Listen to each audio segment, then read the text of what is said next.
My name is Untitled and welcome to MacroPot programming tutorial.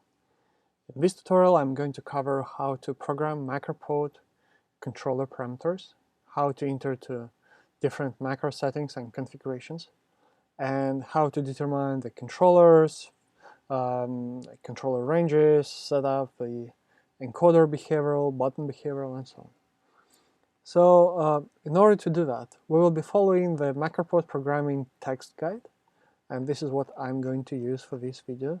And it's hosted online, it's updated constantly. If there is something that needs to be clarified, it will be obviously added to this document. But before we go to this doc, first we go back to the GitHub, which is a main repository for all MacroPot files, including design files, documentation files. And we scroll down till the end to the programming guide chapter. And basically, MacroPot programming is done by the SysEx commands that we'll be sending to the device. Device is taking that in the special SysEx mode, and I did that on purpose to avoid any type of correlation or messing up with SysEx that you may send to your actual gear, for instance to synthesizers, for do some patch loading or something like that. And so in order to enter to SysEx mode, you need to move your MacroPot to the SysEx by pressing up and down buttons simultaneously. But for programming, we will be using a cross-platform application by Gerd Bevin, this application is available for Linux, Windows, macOS. You see I'm running macOS here. Honestly, it doesn't matter because the syntax of that app is the same, it's only different binary that you run. So this is what you need to download first, and basically it depends what OS you're running. On OS X, that would be easier to install with Brew if you have Brew already set up in your system. And then basically after that you don't need to do anything, you don't need to download any binary. It's just there, you say send media, and so it calls that app right away from all the allocation of these utilities that are installed under Brew. First, what we are going to do, we say we say send media list, and that lists all the available MIDI ports in the system. I have a bunch here, but basically what is interesting to me is make sure that my MacroPot is detected.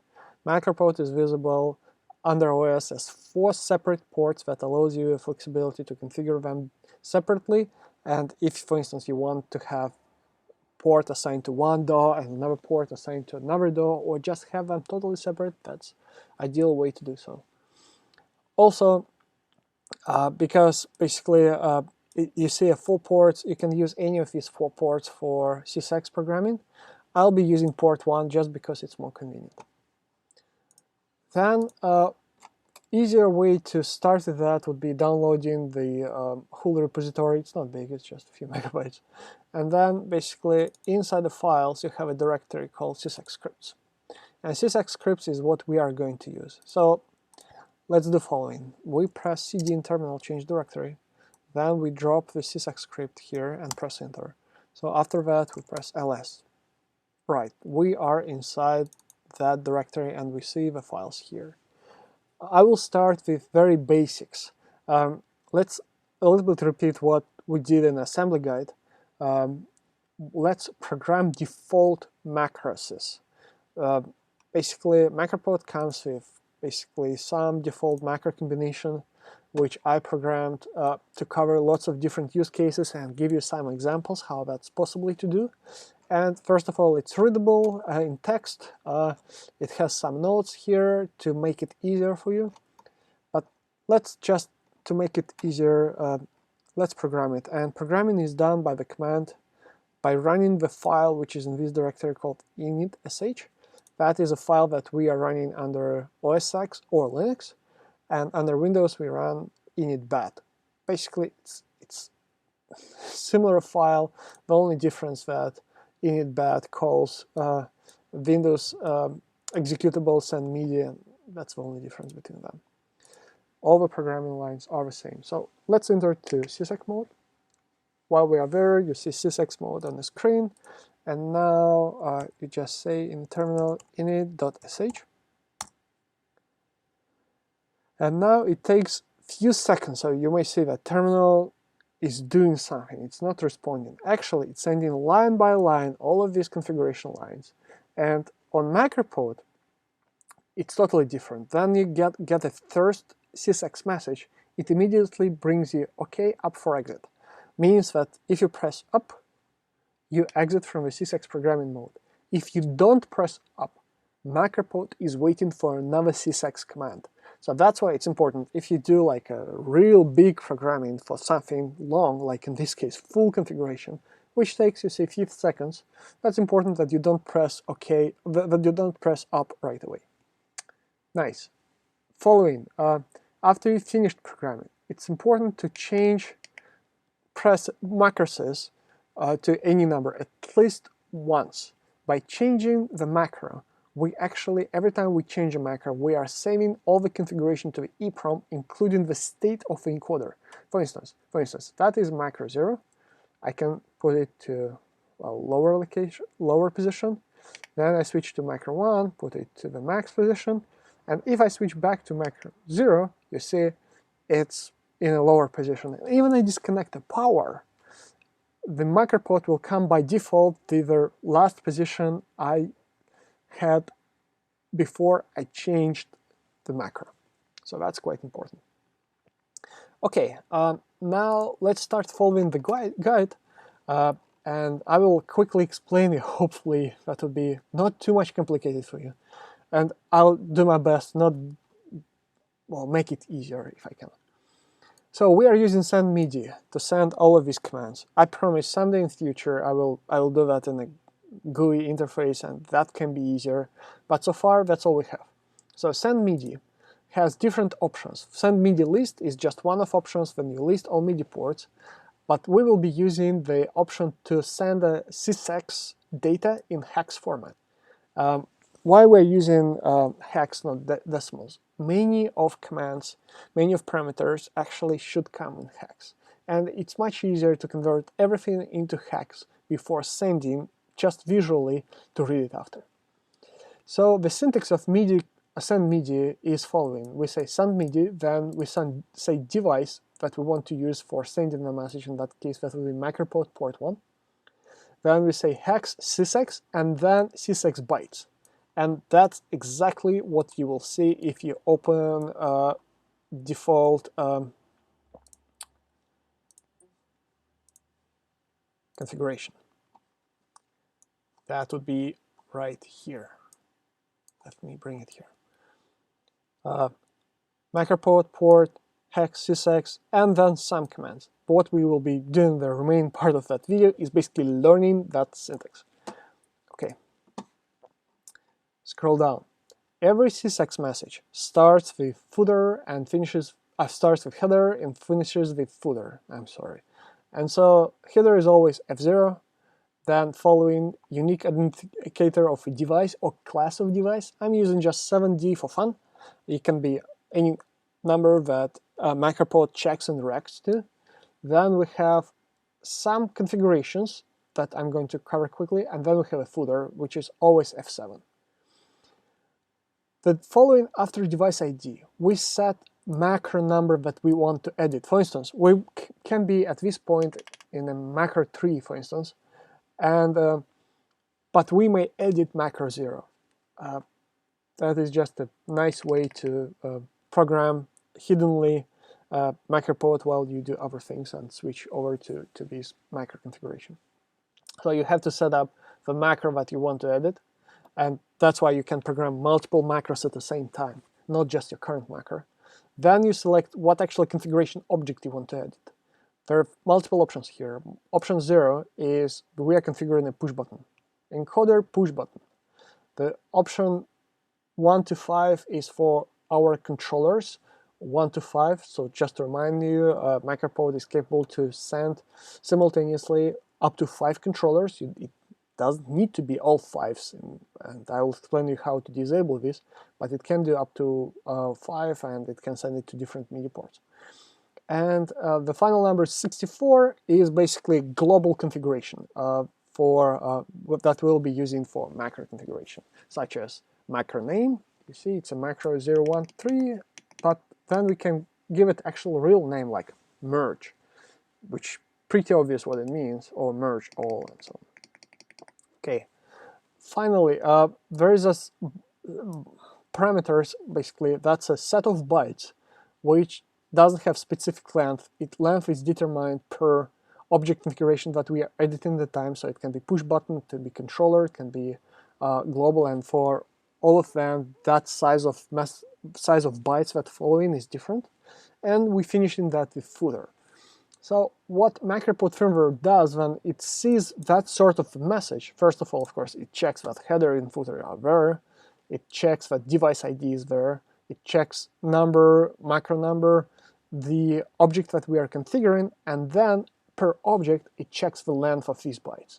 So it's pretty difficult to mess up these parameters, still possible, and that's a whole reason why after you send SysEx message, MacroPot doesn't save it, because that gives you ability just to disconnect the power if you messed up something, or send another SysEx message right away to the same macro number, to the same configuration subject, and basically replace it. And only after you change to the macrosys, only after that your EEPROM is actually saved. So that's good to avoid some human mistakes, which are actually possible when you do that manual programming. Now, let's start with some basics, and we will start with button configuration because it's the most easiest. So it starts with F0 as a header and finishes with footer. What you need to keep in mind that then we use some MIDI utility, for instance. Let's have a look here. You say hex SysEx and you don't have F0 because send MIDI will do that for you. It automatically adds header and footer. Other utilities like MIDI aux and other like SysEx programming utilities don't do that. So please don't be confused if you created a message with send MIDI. Just keep in mind that this message is without header and footer. So that's kind of critical.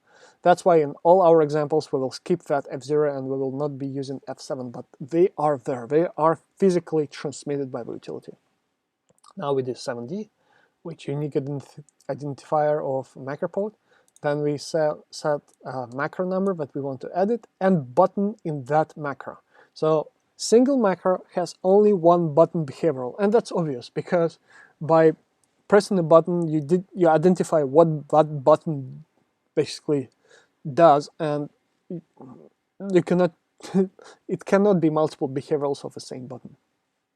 Then you say where information goes to. It may go to USB port or it can go to a physical MIDI port. USB port goes from 1 to 4, that goes to this MacroPot port 1, 2, 3, 4. And or if it's set to 0, it goes nowhere. It can be multiple situations where you don't want to send that message to USB port, for instance. You only want to send it to MIDI port, and then basically the data goes to MIDI port, and for USB port output you put 0, and vice versa. If you only want to send it to internal USB port, then you don't want to send it to hardware MIDI ports, you set MIDI 0, and then it doesn't go there. But if you set 1 to 3, it will go to physical MIDI port 1, 2, and 3. This section is similar for controller parameters, so I will skip it then when we go to that controller configuration. It's pretty much the same idea. But that follows by the type of a message, type of a behavioral that we create for a push button. And it can be 0, 1, and 2. 0 means it's disabled. And we will see that again for controllers, when we want just to simply disable 4 controllers and leave only 1 controller. Or it can be, in this case, for button configuration, we just say, well, in this particular macro, we are not using button, and we don't want to do any messages when we press a button. Makes sense if you don't want to accidentally press it and send something and screw up something. So if it's 0, basically it's disabled. If it's 1, it sends controller change messages. If it's 2, it sends note messages. Then that follows the channel number, standard MIDI channel number from 1 to 16, in that case in hex, again that's between 1 and 10, because 10 in hex is 16 in decimal. And that follows by the parameter I call number. Basically number is per type. For a controller change, that determines the number of controller. For type note, that determines the note number that we are sending the message. Then value. Value is a value of the number that we are sending. So again, same idea. If type set to controller change, then it would be for that particular CC that we set, that would be a CC value that we transmit. You may say that, for instance, if you press a push button, you send on a CC7, which is a volume, you send value 100. If you release it, you send value 0, for instance. That's one of the use cases for that. Okay, and finally, that follows by the last parameter called push. And push determines the mode of operation of a push button. It can be in a push mode, so it means that you push a button, you send not on, and as soon as you release the button, you send not off. Or if it's in a toggle mode, you can send not on, and as soon as you release, you send nothing, and only on the second not on, on the second push, you send not off. Very simple. It takes more time to explain it than it is actually. Finally, to make it simpler for you, I created a chart that determines the basically musical notation to the numbers. For instance, I want to program C3, C3, and this is a number 24 in hex that we need to put in the configuration. Great, so we're almost ready. Now we go to the examples. To demonstrate that actually MacroPot is taking numbers and all examples are working, I'm going to use a utility called MIDI Monitor. MIDI Monitor is one of the cool utilities that gain free, and it can sniff the incoming MIDI messages of all MIDI ports or selected MIDI ports. You see my MacroPot ports are at the end here, and as soon as I start sending some messages, for instance rotating the wheel here, it gives me a timestamp, source from where it goes, type of a message, channel, and data. Pretty easy to use, and actually that's exactly what I need. I don't want to go to Cubase or Ableton just to see what message I'm sending. It's much easier to use this small utility to make sure that I'm saying everything correctly. All right, so let's go with the first example, and first example will be using again these examples and the that short helper here. We are sending from a macro 0, we are sending a node C4 to the output of both USB 1 port and hardware MIDI port 1. We're sending that on a channel 1. So let's see how that message is constructed. So 7D unique identifier, then we say 00 is a macro number, that's here. Then we say we are configuring button, so that's 0 again. Then we say 1, that is for USB port 1. Then we say for MIDI hardware port, again 1. Then we say type, and type is, again, go back here, type is note. Then we send a channel number, and in that case it's a MIDI channel 1. Then we send a number, and because we are in a note mode, that number is actually that per that table. So we are because we are sending C4, it's a C4, so it's a 30. That's why we have 30 here. Then that follows by the value, and for note mode that means a velocity, and that would be 7F in hex. It's basically 127 in decimal, maximum number that we can send. And then we do that in push mode. That's why we send 1. So copy that. And then basically send it in the terminal. Before that, we enter to SysEx mode. Oops. And press enter. Done. So now press OK. And here, I press button here, and basically these are my not messages, not on messages, and not off. Nice. There are a few readings here again, because for the certain DOS and certain sequencers, you can see C0 and then it goes C-1, C-2. Basically, that's why we send it to basically C4, but in fact it shows C2. That's all correlated, so you'll get used to that. Another example, let's do basically the same, but let's change the mode to toggle. So, and I do that quickly by changing the last parameter. So instead of 1, I now use 0. That is a toggle mode. Again, press SysEx mode, press enter, press OK, and go back to my monitor. I press button. You see, I pressed it, not on came, nothing happened, then I released it. Now I press it again, and not off button, not off message came. Very, very easy to use. Now let's send a different message. For instance, I want now to send to the same macro, this one, to macro 0. I want to do some changes just for fun. First of all, I want to send these maybe to different USB port, just to show how that's working.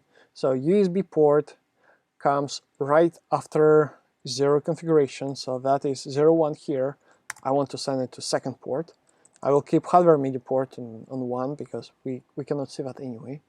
Now we, instead of sending a note messages, which is type here, 2 means note, we will be sending CC message. And on the first MIDI channel, great.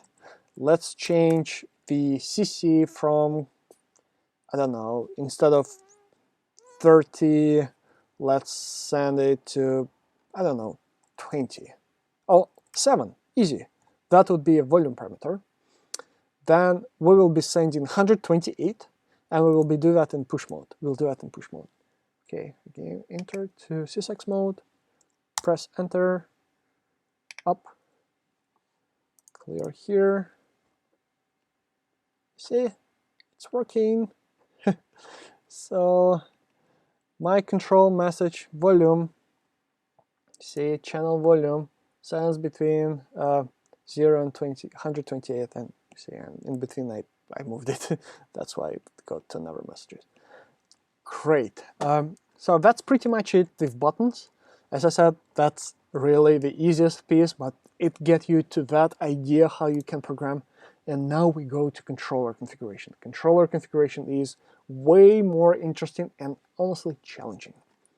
So to configure controller configuration, same idea. We start with F07D, then we go with macro number that we want to configure, and then instead of using 0 for button configuration, we do 1 to 5 to determine the controller that we want to configure.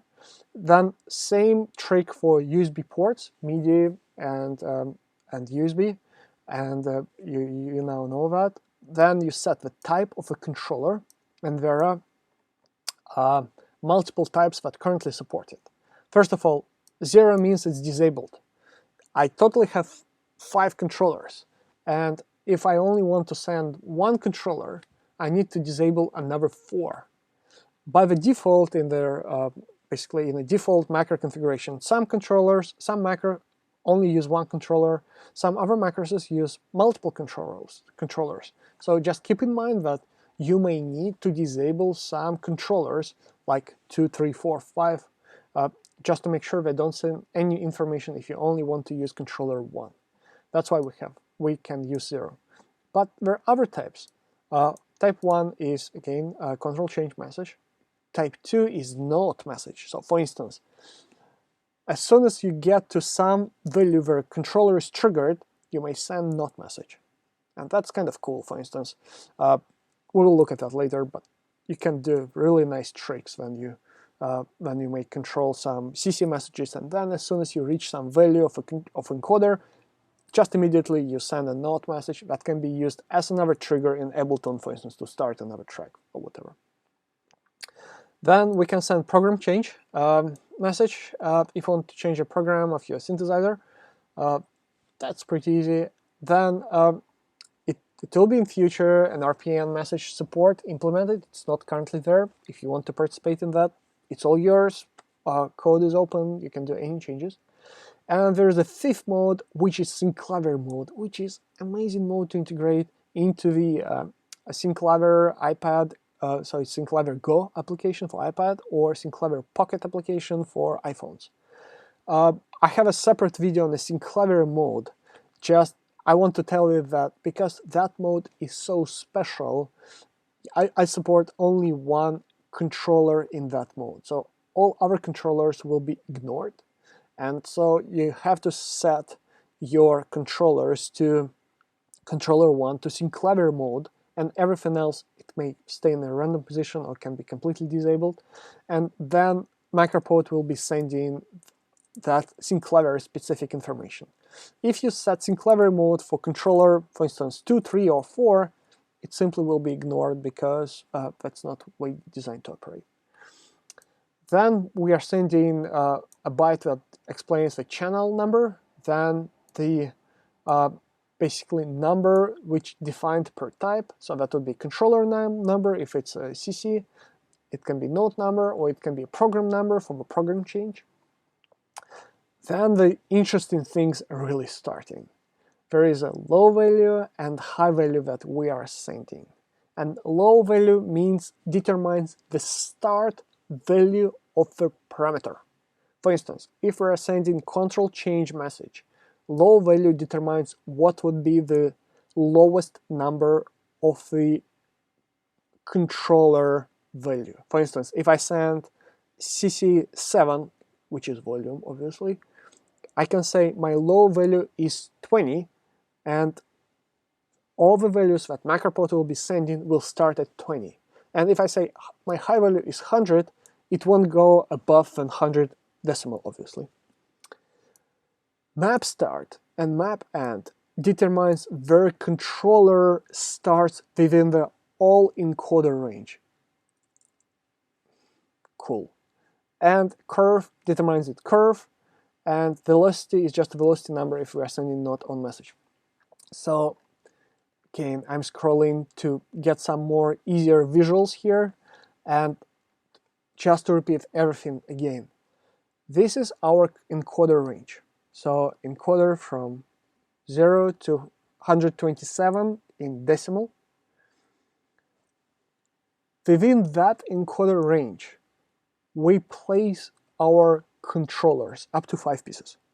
And that controller, it triggers at map start, and it ends at map end. So that's pretty obvious that map start is also between 0 and 127, and map end is, again, between 0 and 127. And map start is smaller than map end. That is also obvious, just to make the range consistent. Then, at map start, we have low value that determines the lowest value of a controller, if in case it's a control change controller, that sends at that point.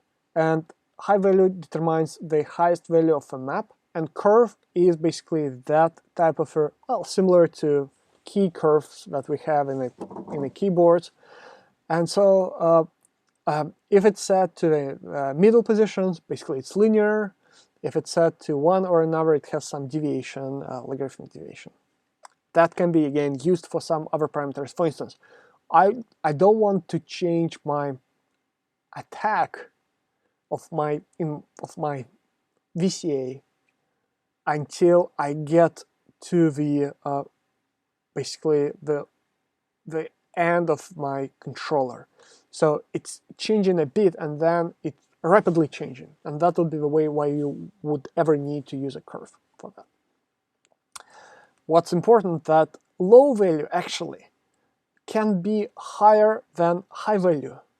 Sorry, too much words to say, but basically it doesn't need to be incremental, it can be decremental. It may start at 127 as our low value, and it can be opposite, go to 0. And that's, again, that's something that's possible to program with MacroPot pretty easy. and all you need is just to define these values, and that will be the way you send it. So now, after we went to that, let's play some tricks. Go to examples and start running some examples, and maybe you, at least for the first time, realize that it's not that difficult, it's not that scary. So I go to SysEx mode. Now I paste my example, and the first example for macro 0, that I'm still there, I configure first controller, output to USB 1 and hardware MIDI port 1. I configure controller 48, which is 13 hex, and it starts at 0 and finishes at 127. So basically, I'm using the whole range of encoder for the whole range of my controller, and the value of my controller changes from 0 to 127. So basically, basic map 1-to-1, no any tricks with that specific kind of mapping, and I'm running that in a standard linear curve, and that's why my last parameter will be 40. That's what you will see. So let's look here. Start with 7D. Then 00 is number of macros that we configure. Then we configure controller 1. Then we configure it goes to USB port 1, hardware MIDI port 1. Type is 1, means it's a controller change. MIDI channel is 1. CC number is 30, means 48 in decimals. Then our low value starts 0, high value 7F, so it's 127. Map starts at 0, map ends at 7F, and then it's linear. And then 7F is, as you remember here in this pack, it's velocity. It's simply ignored. We need to send some number here, so that would be just easier. Let's take that. Oh, we did that, and let's send it now. Press enter, exit from the mode, go to the screen and move it. So you see it's a general purpose controller, which is what controller 48 in terms of a MIDI spec, and it's changing that number from 0 to 127 and goes back. Easy. Now let's make some changes, for instance, to practice on that. For instance, I want now to change the map start and map end. I want that controller to stop in the middle of my encoder range. So maybe after that controller, I will send another controller. What I'm going to do, I will basically send the same exact message, except I will change the map end. And I'm going to use, for instance, it's here. Basically, I want to stop in the middle, and I want, well, that will be 3F. Easy. Okay, go to SysEx mode, send it up. Now look here. I'm starting at lower position. Go, and you see, as soon as I'm just barely in the middle of encoder, but I already got to the maximum numbers of my range to, well, 124 basically, because it's scaled. I cannot send anyway. It's scaled linearly, always with some approximation. Then especially you do these tricks. And as soon as I exit out of that range, I'm not sending anything. You see, I'm moving encoder, but my MIDI monitor is idle. And I go back and I'm starting sending message. Easy, easy, and tons of flexibility. For instance, what if I want to send that message now not to USB port 1, I want to send that message to USB port 2. Or let's make even more interesting. I will send a controller 2. I will determine a controller 2. So that will be 2. I will send it to USB port 2, and I will send it on a different range. So I will start it after, so that would be 40 after 3f, and I will finish at 7f. What happens now? SysEx mode, send, done. Look at the monitor. I'm sending my message on port 1. As soon as I get to the middle position, I'm sending, I could change the controller.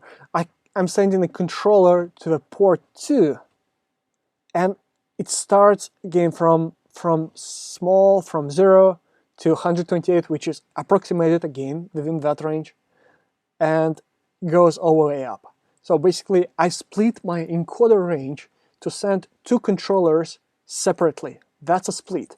I can merge, I can send them together. For instance, again, I want to change that. I go to SysEx mode. I want to change, not start from 40 and finish at 7f. I will start at 0 and finish at 7f. So 1 and send it. What happens now? Clear.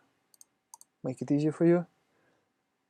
In the first half, I'm sending both of the CC messages at the same time. But as soon as I go to the second half, I'm only sending a CC message on the port 2. You can go such a deep with all of these configurations. You can define so many different controllers to do different stuff. Like in one of the demos that I created, I can control filter and attack of the same synth at the same time. So I'm changing attack decrementally. So usually you expect that basically shorter attack means lower position of your knob. I want to do it differently. I want to go shorter attack when my filter fully opens. So I invert that, and send that attack number inverted from 127 to 0, while I'm sending the filter from 0 to 127, and I can play with these ranges and adjust to the best sound. That's just unbelievable. You'll see many macro examples here. Again, keep learning, because I think as soon as you understand this concept of these ranges, low value and high value, and get some memorized at least of that, and put that into your notepad or save it to the files, it will be significantly easier for you to operate with all the capabilities of the MacroPot controller. And yeah, as I said, imagination is the only limit. Almost finished our video, because I don't want to take it that long. So you still, if you want to go with more details, you'll go to the documents. Synclavier mode.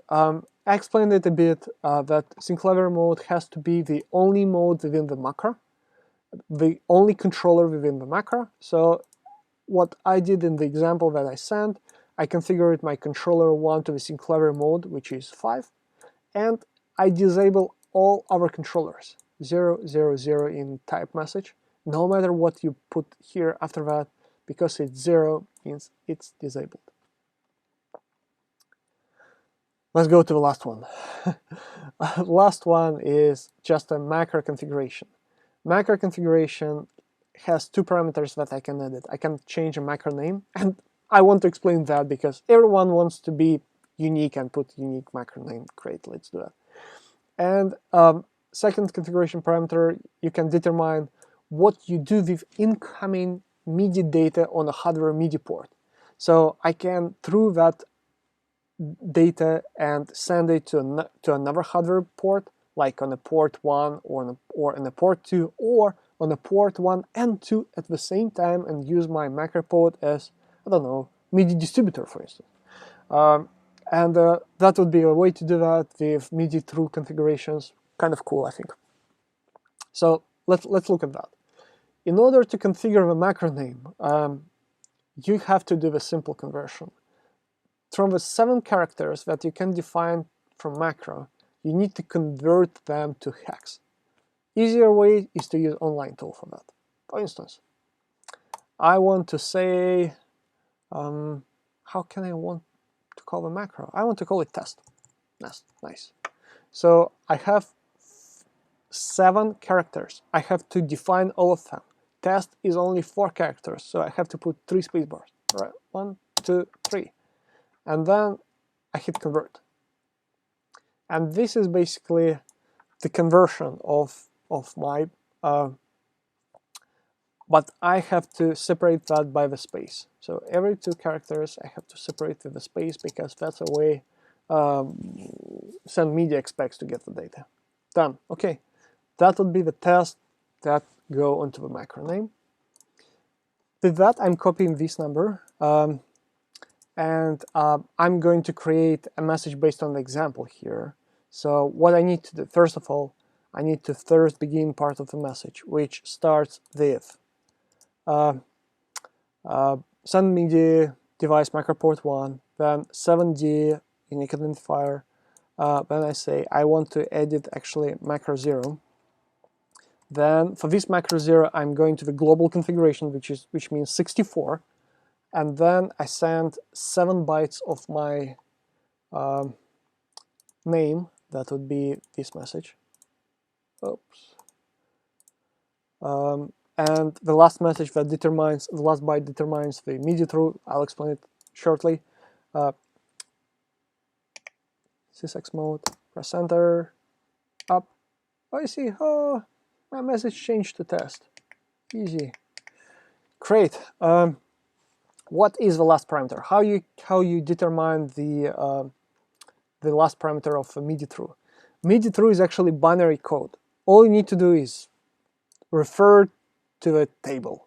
And binary code means that we have 3 bytes in this case, because we have 3 MIDI output ports, hardware MIDI output ports. And 0 means we are not sending MIDI through to anything. Just incoming MIDI data will go only to USB port 1 and stay there. 1 means that incoming MIDI data goes to USB port and goes to hardware MIDI port at the same time. 2, look here, you see 1 here, it goes to port 2. But 3, you see 1, 1, it goes to port 1 and 2, and don't forget about USB port 1. So that's kind of cool that you take incoming MIDI message and you distribute it to basically to USB ports, you distribute it to the hardware MIDI ports all together at the same time. And that goes all the way up to 7, which is 3 ones, and that basically means that all your MIDI incoming data goes to the all 3 ports. I don't have a setup to demonstrate that, obviously, because I don't have any hardware MIDI connected, but that's the way it works. So enjoy with that. I think you have plenty of things to consider and to learn about programming, and it's not that difficult at all. Just get into the controller mapping and you can do wonderful things. All right, with that, I think we are done for today. Good luck, send me a message if you have any questions.